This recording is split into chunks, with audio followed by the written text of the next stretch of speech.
नमस्कार। खेत खजाना में आपका स्वागत है। आज 21 जून है और दिन है रविवार। आज मार्केट बंद है, बाजार पूरी तरह से आज अवकाश पर है और आज समीक्षात्मक रिपोर्ट का दिन है। और आज समीक्षा करते हुए हम देखते हैं कि पिछले एक सप्ताह के अंदर सरसों में 250 रुपये से लेकर के 300 रुपये तक और कहीं कहीं 350 रुपये तक की गिरावट दर्ज हुई है। चाहे वो मंडियों की स्थिति हो, चाहे प्लांटों की स्थिति हो, बाजार हर तरह से गिरा है, टूटा है, कमज़ोर हुआ है। और बात करें अगर दैनिक आवक की, तो दैनिक आवक आपने नोट की है कि 5 लाख बोरी के दायरे के अंदर बनी हुई है। कभी 5.25, कभी 4.25, 4.5, 5.5, बस ये 5 के आसपास ही, 5 लाख बोरी के आसपास, 5 लाख गट्टे के आसपास ये आवक बनी हुई है। इसमें कोई इम्प्रूवमेंट नहीं हो रहा है, क्योंकि पिछले सप्ताह के अंदर सरसों तेल और सरसों खल दोनों का समर्थन टूटा है, समर्थन गिरा है। और खल के भाव भी टूटे और तेल के भाव भी 2 से 3 रुपये या 3 से 4 रुपये किलो तक टूट गए। खल का भाव भी 100 रुपये किलो, 100 रुपये क्विंटल तक गिरा है। तो कुल मिलाकर के बाजार को कहीं से कोई सहारा नहीं है। विदेशी तेलों में गिरावट है और सरसों तेल की डिमांड नहीं है, खल की डिमांड नहीं है, डीओसी की डिमांड नहीं है और उस कारण से सरसों की मांग घटी है। सरसों की खरीद प्लांटों ने घटाई है, तेल कंपनियों ने भी सरसों की खरीद को कम किया है। इन सब कारणों से बाजार में एक गिरावट देखने को मिली। अब क्या होगा आगे? अब चूंकि हमारे पास जो स्टॉक है वो सीमित है, हमारी सप्लाई बेहद टाइट है और आगे आगे जो पूरा का पूरा सीज़न है वो तेल खपत का है।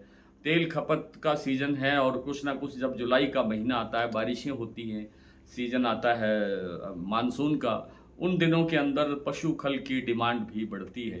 तो शायद थोड़ा बहुत खल की डिमांड भी बढ़े। हालांकि अल नीनो के चलते इस बार बारिशें काफ़ी कमज़ोर बताई जा रही हैं मानसून की, लेकिन एक सीज़न तो आता ही है। उस कारण से खल की डिमांड में सुधार होने की प्रबल संभावना बन सकती है और आगे आगे थोड़ा बहुत तेल की डिमांड भी निकलेगी। हालांकि तेल अभी भी, सरसों का तेल अभी भी सोया तेल से लगभग 15 रुपये किलो ऊंचा बना हुआ है, जिससे मांग को कमज़ोर होना पड़ता है। यानी जब सस्ता तेल कोई दूसरा विकल्प उपलब्ध हो, तो जो ये ढाबे, होटल और इस तरह के जो बड़े खाने पीने का सामान बनाने वाली जो कंपनियां हैं, उनके लिए सोया तेल एक विकल्प बेहतर बनता है, जो 15 रुपये किलो तक सस्ता है। तो कुल मिलाकर के जो तेल की डिमांड कमज़ोर थी अब तक और खल की डिमांड कमज़ोर थी, उनमें थोड़ा बहुत डिमांड निकलने की संभावना है, लेकिन बहुत ज़्यादा नहीं है। इसलिए सरसों के अंदर सुधार की संभावना तो बनती है, लेकिन तेज़ी की संभावना की गुंजाइश अब नहीं है, शायद अभी नहीं है। हालांकि लंबी अवधि के अंदर सरसों में मंदा नहीं है, सरसों के अंदर तेज़ी आने की प्रबल संभावना है। लेकिन फिलहाल जो ये सप्ताह आपके सामने खड़ा है, 22 जून से लेकर के और 28 जून तक की अवधि का, आप 29 जून की संडे को फिर बात करेंगे, तब तक इस सप्ताह के अंदर की अगर बात करें तो सरसों में बड़ी तेजी की गुंजाइश नहीं है, लेकिन यहाँ से गिरावट भी नहीं दिखती है।